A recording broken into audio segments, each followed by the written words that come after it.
लता भट्ट से बन गईं।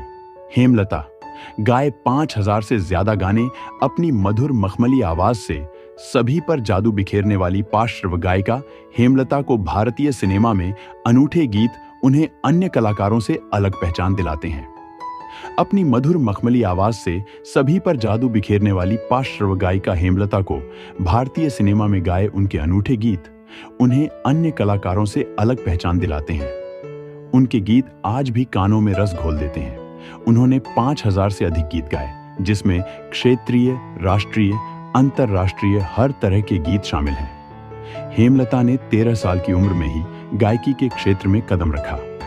उनका असली नाम लता भट्ट है, लेकिन उन्हें हेमलता या हेमलता बाली के नाम से जाना जाता है। उनका पहला विवाह अभिनेत्री योगिता बाली के भाई योगेश बाली से हुआ था।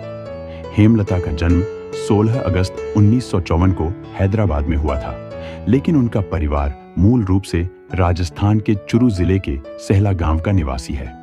गाने का शौक उन्हें बचपन से ही था, मगर रूढ़िवादी मारवाड़ी ब्राह्मण परिवार में होने के कारण उन्हें गाने का मौका नहीं मिलता था। वह पूजा पंडाल में पीछे छुपकर गाया करती थी। हेमलता के पिता का नाम पंडित जयचंद भट्ट और मां का अंबिका भट्ट है। हेमलता के 3 भाई भी हैं। उनके वर्तमान पति का नाम दिलीप सेनगुप्ता है। हेमलता ने वर्ष 1987 में फिल्म चितचोर के शास्त्रीय संगीत पर आधारित गीत तू जो मेरे सुरमे के लिए सर्वश्रेष्ठ पार्श्व गायिका का पुरस्कार जीता था। 1977 से 1984 के बीच वह 5 बार फिल्म फेयर पुरस्कार के लिए नामित हुई थी। उन्होंने विभिन्न भारतीय फिल्मों, संगीत, टीवी धारावाहिकों, संगीत एल्बम को अपनी मधुर आवाज दी। इसके साथ ही उन्होंने अंखियों के झरोखों से, कौन दिशा में लेके चला रे बटोहिया, तू इस तरह से मेरी जिंदगी में जैसे यादगार गीत गाए हैं जो आज भी युवाओं के सिर चढ़कर बोलते हैं। उन्होंने अपने करियर की शुरुआत में एस.डी. बर्मन, एन. दत्ता, सलिल चौधरी, चित्रगुप्त, लक्ष्मीकांत प्यारेलाल, कल्याणजी आनंद जी, राजकमल, उषा खन्ना और रविंद्र जैन सहित कई प्रसिद्ध संगीतकारों के साथ काम किया।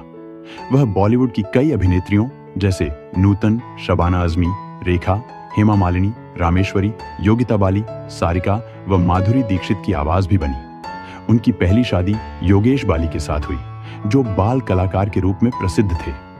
लीवर की बीमारी के कारण उनकी मौत 25 जनवरी 1988 को हो गई। वह कुछ दिनों रविंद्र जैन के संपर्क में रही, फिर किन्हीं कारणों से दोनों के बीच अलगाव हो गया। इसके बाद उनकी शादी दिलीप सेनगुप्ता के साथ हुई।